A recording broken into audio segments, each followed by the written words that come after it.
하지만 현재 SKV1타워의 분양가가 자이타워에 비해 높은 만큼 SKV1타워의 자산가치 상승률도 자이타워에 비해 높을 가능성이 있습니다. 이에 따라서 당산 SKV1타워를 구입하는 것이 좀 더 높은 자산가치 상승을 기대할 수 있을 것으로 예상됩니다. 자, 결과는 상당히 명확하게 제시를 하고 있죠. 자, 놀라운 거는 지금 제가 읽어드린 이 스크립트에 대해서 제가 질문을 한 다음에 딜레이가 없었어요. 바로 치자마자 엔터를 치자마자 답변이 쫙 쏟아져 나왔습니다.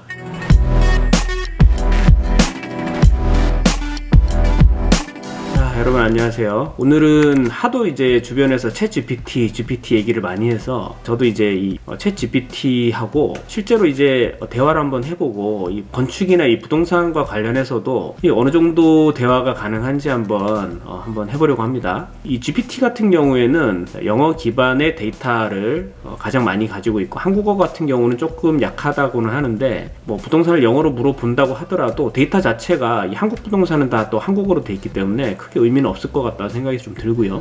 자, 제일 궁금한 거는 첫 번째는 지금 저희 연구소에서 하고 있는 이런 평가 방식에 대해서 슬쩍 한번 물어보고 혹시 생각이 좀 다른지 기준이나 이런 것들에 대해서 어떻게 생각하는지가 좀 궁금하고요. 두 번째는 실제로 만약에 구체적인 부동산에 대한 궁금한 사항들을 물어봤을 때 어느 정도 수준까지 쓸 수 있는 답을 해줄 수 있는지 이게 좀 궁금하거든요. 그래서 만약에 생각 외로 대답을 굉장히 전문가같이 이렇게 잘 한다고 하니까 실제로 그렇게 되면 우리 채널이 더 이상 존속할 의미가 없어지지 않나 또 상당히 조금 걱정도 되고 이런 상황에서 한번 제가 직접 대화를 한번 나눠보도록 하겠습니다. 자, 먼저 간단하게 대화를 한번 해볼게요. 자, 안녕 이렇게 물어봤고요. 네, 안녕하세요. 무엇을 도와드릴까요? 원하시는 정보가 있으시면 언제든지 말씀해주세요. 자, 미사강변도시의 부동산에 대해 어떻게 생각하지? 자, 미사강변도시는 경기도 내에서 인기 있는 지역 중 하나이며 미사강변도시의 부동산 시장에 대해 자세한 정보를 원하시면 부동산 전문가나 부동산 업체에 문의하시는 것이 좋습니다. 자, 그러니까 챗GPT가 모든 것을 다 알고 있지는 않다. 이제 이런 상황이고요. 아직까지 학습 자체가 그렇게 많지가 않고, 자, 중요한 거는 제가 여기서 어떤 대화를 하면 이게 대화로 끝나는 게 아니라 그 대화에 포함되어 있는 데이터를 가져갑니다. 저기 학습을 하는 거죠. 예를 들어서 제가 이 미사강변 도시와 관련된 부동산 정보를 얘한테 얘기를 해주면 그 얘기를 듣고 그대로 이제 써먹는 겁니다. 그래서 많은 대화가 이루어지게 되면 얘는 그만큼 지능이 높아지게 되는 거죠. 자, 9호선이 미사에 지나가는 것은 알고 있니? 네, 맞습니다. 현재 9호선은 구리역에서 출발하여 인천까지 연장되는 공사가 진행 중이며, 자, 그중 일부 구간이 미사강변 도시를 지나가게 됩니다. 이번 9호선 연장으로 인해 미사강변 도시 주민들은 서울과 인천에 더욱 쉽게 접근할 수 있게 될 것으로 예상됩니다.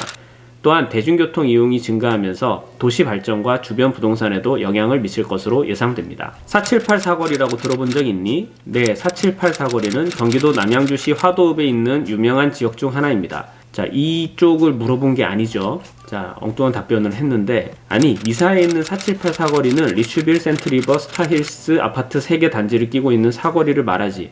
지하철 9호선이 이 478 사거리에 역사가 들어올 것으로 알고 있는데 어떻게 생각하니? 자, 이거에 대해서 조금 민감하게 생각하실 분들도 있는데 아직 확정사항은 아니지만 가정을 해서 물어보는 겁니다. 자, 저의 이전 답변이 부적절하고 혼동을 드려 죄송합니다. 478 사거리가 경기도 남양주시 미사 지역이 아니라 경기도 하남시 미사강변도시 지역에 위치한 리슈빌, 센트리버, 스타일스 아파트 단지를 끼고 있는 사거리를 의미합니다. 자, 이거는 제가 지금 얘기를 한 거를 받아서 학습을 해가지고 얘기를 한 겁니다. 자, 그리고 9호선이 미사강변도시에 연장되는 것과 관련하여 이 지역의 주민들은 지하철 9호선 연장이 기대되고 있습니다. 지하철은 대중교통의 대표적인 수단 중 하나이기 때문에 9호선 연장이 미사강변도시 지역의 교통체증을 완화시키고 서울과 인천 등 다른 지역과의 연결성을 높여주어 지역 발전에 긍정적인 영향을 미칠 것으로 기대됩니다. 미사강변도시 부동산 시장에서도 9호선 연장에 따른 상승 효과가 있을 것으로 예상됩니다. 좀 일반적인 내용이긴 한데 계속 좀 학습을 시키면 조금 더 나은 대답이 나올 수는 있을 것 같아요. 자, 언제쯤 들어올까 9호선이? 역사가 생기면 언제부터 이용할 수 있을까? 자, 여기에 대해서 현재 9호선 연장 공사는 진행 중이지만 정확한 완공 일정은 아직 확정되지 않았습니다. 하지만 연장 공사의 진행 상황을 고려할 때 대략 2024년 말부터 2025년 초쯤에는 미사강변도시 지역에 9호선이 들어올 것으로 예상됩니다. 자, 들어온다는 게 준공이 된다는 건지 준공 얘기겠죠. 근데 말이 안 되는 얘기를 하고 있네요. 2024년 말부터 쓸 수 있다? 공사가 시작된다? 뭐 그 얘기일 수 있을 것 같아요. 자, 9호선이 준공되면 띠띠띠 아파트 가격이 현재 기준 대비해서 몇 % 정도 상승할까? 자, 미사강변 도시 지역의 9호선이 연장되면 주변 지역의 부동산 시장에 상승 압력이 생길 것으로 예상됩니다. 뭐 당연한 말이죠. 특히 아파트 단지가 9호선과 가까워져서 대중교통의 이용이 편리해지면 해당 지역의 부동산 가격 상승폭은 더욱 커질 것입니다. 다 일반적인 얘기입니다. 하지만 정확한 가격 상승폭을 예측하기는 어렵습니다. 부동산 시장은 다양한 요인에 따라 변동하기 때문에 단순히 9호선 연장에 의한 가격 상승폭만으로는 정확한 예측을 하기 어렵습니다. 다만 기존의 대중교통 수단과 비교하여 9호선이 연장되면 아파트 단지의 가치는 상승할 것으로 예상됩니다. 자, 크게 도움이 안 됩니다. 그죠? 그래, 나는 지금 아파트나 지식산업센터와 같은 부동산들의 자산가치를 평가하는 일을 하고 있어. 네가 좀 나를 도와줄 수 있는 게 있을까? 물론이죠. 부동산 자산가치 평가에 대한 질문이나 의견이 있으시면 언제든지 말씀해 주세요. 저는 부동산 시장에 대한 다양한 정보와 데이터를 학습했기 때문에 가능한 한 도움을 드릴 수 있을 것입니다. 기대를 한번 해볼게요. 현재까지 물어본 질문만 가지고 봤을 때는 크게 도움은 되지 않고요. 뭐랄까요? 자, 일반적으로 할 수 있는 그런 얘기만 할 수 있는 것 같아요. 좋아, 그럼 두 가지 물건을 제시할 테니 어떤 곳의 자산 가치가 더 높을지 네 생각을 얘기해줘. 네, 말씀해주세요. 두 건물의 위치와 상세 정보를 알려주시면 가능한 한 도움을 드리겠습니다. 자, 기대가 됩니다. 당산 SK V1타워 그리고 영등포 자이타워 두 건물이 있어. 이 두 건물의 평당 분양가와 대비해서 이후 상승할 자산가치를 고려하면 어떤 걸 구입하는 게 좋을까? 당산 SK V1타워와 영등포 자이타워는 모두 서울특별시 영등포구에 위치한 대표적인 상업용 부동산입니다. 오, 잘 알고 있네요. 당산 SK V1타워는 2019년 완공된 58층의 높이를 자랑하는 초고층 상업용 건물로 지하철 2호선 당산역과 연결되어 있습니다. 자, 뭔가 정보사항에 오류가 있습니다. 자, 주변에는 대형 쇼핑몰, 호텔 등 다양한 상업시설이 위치하고 있습니다. 반면 영등포 자이타워는 2011년에 완공된 오류가 있죠. 56층의 높이를 자랑하는 초고층 복합 건물입니다. 지하철 1호선 영등포역과 지하철 5호선 여의도역 사이에 위치해 있으며 주변에는 대형 쇼핑몰, 호텔 등이 위치합니다. 두 건물을 비교했을 때 지하철역과의 접근성이나 주변 시설 등에는 큰 차이가 없어 보입니다. 하지만 현재 SK V1타워의 분양가는 대형 복합 건물 중 상당히 높은 편입니다. 이에 비해 자이타워의 분양가는 낮은 편입니다. 자, 요거는 맞고요. 또 그러나 부동산 시장에서 가격 상승률은 단순 분양가로만 결정되는 것은 아닙니다. 이후 시장 변동성과 대중교통 등 다양한 요소들이 영향을 미치게 됩니다. 따라서 두 건물의 분양가 대비 이후 자산가치 상승률을 정확히 예측하기는 어렵습니다. 하지만 현재 SK V1타워의 분양가가 자이타워에 비해 높은 만큼 SK V1타워의 자산가치 상승률도 자이타워에 비해 높을 가능성이 있습니다. 이에 따라서 당산 SK V1타워를 구입하는 것이 좀 더 높은 자산가치 상승을 기대할 수 있을 것으로 예상됩니다. 자, 결과는 상당히 명확하게 제시를 하고 있죠. 자, 놀라운 거는 지금 제가 말씀드렸던 읽어드린 이 스크립트에 대해서 제가 질문을 한 다음에 딜레이가 없었어요. 바로 치자마자 엔터를 치자마자 답변이 쫙 쏟아져 나왔습니다. 자, 이게 사람이면 이렇게 바로 얘기를 못하죠. 근데 이 챗GPT는 그게 가능하다는 점. 자, 근데 이제 답변상에 상당히 많은 오류가 있습니다. 자, 그래서 그 오류를 제가 정정을 해서 학습을 다시 시켜보도록 할게요. 잠깐 내가 정보를 다시 줄게. 당산 SK V1타워는 당산동 5가 9-4필지를 포함한 높이 40여 층의 규모의 지식산업센터이고 2026년에 준공될 예정이며 연면적 32,813평의 규모의 건물이야. 중간층 평균 평당 분양가는 3,100만원 수준이지. 두 번째 건물은 양평동 1가 243-1필지를 포함한 위치에 높이 10층 규모, 연면적 11,657평 규모의 지식산업센터야. 준공 일정은 2026년 예정. 중간층 평균 평당 분양가는 2,100만원 수준으로 앞서 말했던 SK V1타워보다 평당 1,000만원가량 저렴하지. 내 생각에는 주변 지하철역과 영등포 도심까지의 거리 등을 정량적으로 봤을 때 당연히 SK V1타워가 가치가 높다고 생각하지만 문제는 평당 분양가가 1,000만원 더 비싼 만큼의 값어치를 할지 여부가 궁금한 거야. 두 건물 모두 준공된 이후 만약 둘 다 같은 전용 면적의 구분 호실을 사둔다면 그리고 두 호실 모두 자기 자본을 분양가의 20% 정도로 들여서 사고 나머지 80%는 은행 대출을 받는다고 한다면 어떤 물건지의 자산가치상의 이익이 더 높을까? 자, 이에 대한 답변입니다. 두 건물의 평당 분양가와 지역 건물 규모 등의 요소를 고려하면 SKV1타워가 더 높은 자산가치를 갖는다고 생각됩니다. 예, 맞는 말이죠. 자, 그러나 두 건물의 자산가치의 상승률을 고려할 때 당산 SKV1타워는 경쟁 건물이 많을 것으로 예상이 되어 상승률이 크지 않을 수 있습니다. 반면에 영등포 자이타워는 주변 지역의 개발이 이루어질 가능성이 있으며 평당 분양가가 SKV1타워에 비해 낮은 만큼 상승폭이 높을 가능성이 있습니다. 자, 여기 보면 SKV1타워의 주변에 경쟁 건물이 많을 것으로 예상된다라고 했는데 저희 연구소에서 자, 주변에 있는 유사 건물들의 공급량과 그리고 인구, 자, 주변 업체들의 수요력 등을 종합적으로 고려했을 때는 당산 쪽은 공급량이 오히려 적게 나타나고 영등포가 당산보다는 높게 나타납니다. 물론 두 지역 모두 자, 영등포구 안에는 공급량 자체가 이 수요 대비해서는 다 낮은 편입니다. 이 챗GPT가 거꾸로 얘기를 하고 있죠. 자, 그래서 이 부분에 대해서는 제가 정정 질문을 다시 한번 할 겁니다. 자, 두 건물을 자기 자본의 20% 정도를 들여서 구매하고 나머지 80%는 은행 대출로 구매한다는 가정 하에는 두 건물의 자산가치 증가율, 대출 이자율 등을 고려해야 합니다. 일반적으로 부동산 대출 이자율은 상승하는 추세이며 이를 감안할 때 대출 이자가 높아지면 자산가치 상승으로 인한 이익이 상쇄될 수 있습니다. 따라서 두 건물의 자산가치 상승률과 대출 이자율 등을 고려하여 구체적인 계산이 필요합니다. 자, 구체적인 계산이 필요하죠. 자, 그렇게 하려고 하면 자, 이건 제 생각인데 정확하게 내가 가지고 있는 자본이 얼마고 그리고 현재 대출 조건이 어느 정도 되는데 그리고 어떤 물건지에 몇 평 규모로 구매를 하려고 한다. 그러니까 이런 식의 디테일한 정보를 만약에 다 넣어주면 아마 답변이 다르게 나올 수 있어요. 근데 지금은 개략적인 큰 건물과 건물에 대한 정보만 줬기 때문에 이 정확하게 어떤 게 낫다 이렇게까지는 얘기를 못하지만 결국은 이 학습 정보를 더 많이 넣어주게 되면 충분히 원하는 답변이 나올 수도 있다 이런 생각이 드네요. 자, 혹시 내가 조사한 것과 조금 상반되는 의견이 있는 것 같은데 당산 SKV1타워의 경쟁 건물은 어떤 범위와 어떤 용도의 건물과 비교를 한 것인지 물어봐도 될까? 네, 당산 SKV1타워의 경쟁 건물을 언급한 것은 제가 오래된 정보를 가지고 있어서 그런 것 같습니다. 당산 지역에는 이미 다수의 대형 지식산업센터들이 입주하고 있기 때문에 SKV1타워의 경쟁 건물은 주변에 있는 다른 대형 지식산업센터들과 비교해야 할 것입니다. 예를 들어 당산 지역에는 누리꾼 스퀘어, 자, 누리꾼 스퀘어는 당산 쪽이 아니고 이 상암동 쪽에 있는 건물이죠. LG 트윈타워, 삼성 SDS, 당산 사옥 등 대형 지식산업센터들이 입주하고 있습니다. 이러한 건물들과 SKV1타워를 비교해 볼 필요가 있을 것입니다. 정보들이 조금 다른 것을 볼 수가 있습니다. 자, 좀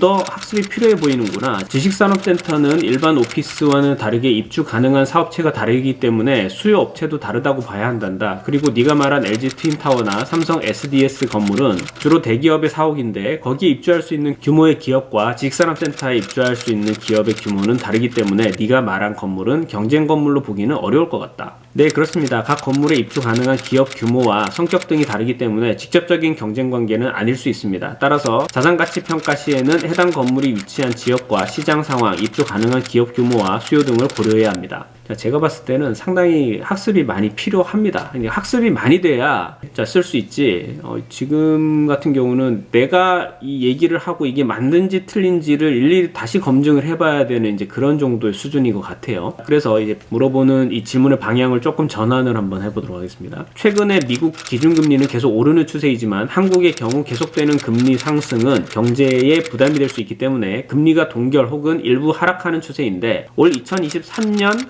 하반기에 한국의 금리는 어떻게 될 것이 같니? 금리는 경제 전반적인 상황에 따라 변동하는 것이기 때문에 정확한 예측은 어렵습니다. 그러나 한국은 현재 코로나19 백신 접종률이 높아지면서 경제가 회복되고 있습니다. 이에 따라 경기 회복을 위한 금융 정책으로 금리 인하를 시도할 가능성은 있습니다. 그러나 미국 연방준비제도의 금리 인상에 대한 영향도 고려해야 합니다. 미국의 금리 인상은 국제 금융시장 전반에 큰 영향을 미치기 때문에 한국의 금리도 이에 따른 영향을 받을 가능성이 있습니다. 따라서 정확한 예측은 어렵지만 금리는 경제와 국제 금융시장의 상황에 따라 변동될 것으로 예상됩니다. 큰 도움은 안 되네요. 자, 그럼 상업용 건축물의 임대 가격은 어떻게 예측하니? 용도는 지식산업센터야. 네 곳을 물어볼게. 첫째는 영등포구에 위치한 지식산업센터, 둘째는 서울 성수동에 위치한 동일용도 건물, 셋째는 서울 문정동, 넷째는 하남시 미사에 있는 동일용도의 건물이야. 네 지역의 임대 수요를 고려했을 때 임대료 상승폭이 가장 크게 나타날 지역은 어디고 상승폭 순위별로 나열해줘봐. 자, 어떻게 답변을 할까요? 답변이 바로 나옵니다. 딜레이 없습니다. 자, 상업용 건축물의 임대 가격은 해당 지역의 경제 활동과 시장 상황, 부동산 시장 등 여러 요인의 영향을 받기 때문에 정확한 예측은 어렵습니다. 하지만 일반적으로 수요와 공급의 균형에 따라 임대료가 결정되기 때문에 해당 지역의 임대료 수준과 경향성을 파악할 수 있습니다. 기대가 되는데요. 자, 영등포구에 위치한 지식산업센터의 경우 서울 지역에서 중심지인 강남과 비교하면 임대료 수준이 낮은 편이지만 인접한 여의도와 같은 지역에 비해서는 임대료 수준이 높은 편입니다. 성수동에 위치한 동일 용도 건물의 경우 최근 강남 지역을 제외한 서울 지역에서는 상승하는 임대료 추세를 보이고 있습니다. 맞는 말을 하고 있죠.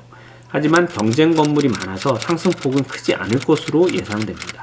자, 성수동은 임대료 폭 상승이 크지 않을 것이다. 서울 문정동에 위치한 건물의 경우 인근에 대규모 아파트 단지가 있어서 주거지역으로서 수요가 높은 편입니다. 하지만 지식산업센터의 위치와 시설 수준 등에 따라서 임대료 수준은 상이할 수 있습니다. 잘 모르겠다는 뜻입니다. 하남시 미사에 위치한 건물의 경우 수도권 근교에 위치하여 교통의 편리성 등을 고려하며 수요가 있을 것으로 예상됩니다. 그러나 인근에 경쟁 건물이 많은지 지역적 특색 등에 따라 임대료 상승폭이 달라질 수 있습니다. 자, 역시 크게 도움이 될 만한 그런 답변들은 없습니다. 자, 따라서 이런 여러 요인을 고려하여 정확한 순위를 매기기는 어렵지만 일반적으로 수도권 중심지인 강남 지역과 비교하면 임대료 수준이 낮은 지역들이라면 상승폭이 크게 나타날 가능성이 높습니다. 어떻게 보면 되게 당연한 말이긴 한데요. 자, 네 곳의 순위를 대략이라도 말해줄 수는 없을까? 자, 죄송하지만 저는 단순한 질문에 대한 답변만을 제공할 수 있습니다. 자, 이에 대한 구체적인 순위를 말씀드리기 위해서는 각 건물의 임대료를 비교 분석하고 해당 지역의 부동산 시장 동향 등을 고려해야 할 것입니다. 이는 상당한 연구와 분석이 필요한 분야이므로 전문가의 조언이 필요할 것입니다. 자, 여러분, 희망이 있습니다. 아직 제가 할 일이 있고요. 제가 구체적으로 붙어서 할 수 있는 일에 대해서 GPT가 이를 대체하기는 아직은 좀 쉽지는 않을 것 같아요. 자, 그래서 열심히 채널 활동을 당분간은 이어서 하도록 하겠습니다. 자, 마지막으로 하나만 더 물어보자. 서울과 경기도의 아파트 가격 말이야. 2023년 하반기에는 반등이 될 수 있을까? 아니면 계속 보합세가 유지가 될까? 오히려 더 떨어질까? 아파트 가격은 다양한 요인에 의해 영향을 받기 때문에 정확한 예측이 어렵습니다. 그러나 일반적으로 경기가 회복됨에 따라 아파트 가격도 상승할 가능성이 있습니다. 가격 상승 가능성이 있답니다. 자, 그러나 지금 시장 상황을 고려해보면 정부의 부동산 대책이 여전히 계속되고 있고 이에 따른 수요의 저하와 함께 공급 증가 등이 작용하고 있어 아파트 가격이 크게 상승하지는 않을 것으로 예상됩니다.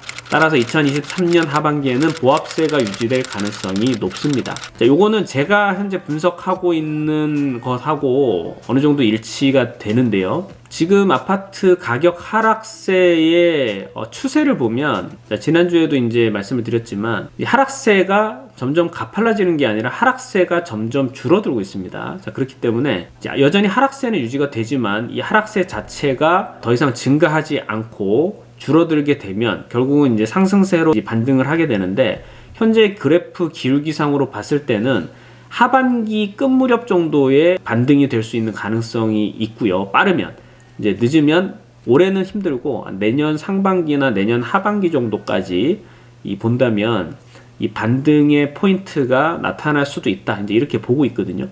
그런데 챗GPT도 비슷하게 예측을 하고 있는 것 같습니다. 자, 그래서 결론적으로는 이 챗GPT를 한번 써봤는데 좀 더 많은 학습을 시키면 어느 정도 얻을 수 있는 것들은 얻을 수 있을 것 같다. 어느 정도 일반론적인 도움은 좀 구할 수는 있을 것 같은데 아직까지 정확하게 이 전문가가 하는 정도 수준까지의 그런 퀄리티가 나오기는 어려울 것 같다. 뭐 그런 느낌입니다. 아직까지는. 자, 그런데 간단한 어떤 단편적인 데이터를 내가 취득하는 것, 이제 그렇죠. 부동산과 관련된 어떤 전반적인 추세를 물어본다라든지 특정 지역에 관련된 단편적인 데이터를 내가 원하면 빨리빨리 대답을 해줄 수 있는 이제 그런 게 있고, 학습량을 이제 늘린다면, 학습량 자체를 늘려주게 되면 사람보다 훨씬 실수를 적게 한다는 장점이 있죠. 아무래도 사람이 직접 하게 되면 데이터 입력에도 오류가 있을 수도 있고, 그 다음에 경험치 자체를 판단할 때도 조금 다르게 판단할 수도 있어요. 자, 그게 어떻게 보면 뭐 감각적으로 판단하는 부분이 좀 더 정확하게 작용할 때도 있거든요. 있긴 한데, 자, 그렇긴 하지만은 어쨌든 이 실수가 없다라는 거. 좀 더 많은 데이터를 넣어주고 사람이 직접 경험할 수 있는 그런 도시 내에서의 어떤 그런 현상들이나 이런 것들에 대한 데이터를 많이 집어넣어 주면 전문가의 식견을 가지고 답변을 해줄 수 있을 정도의 그런 수준까지도 올라갈 수도 있겠다, 이런 생각도 듭니다.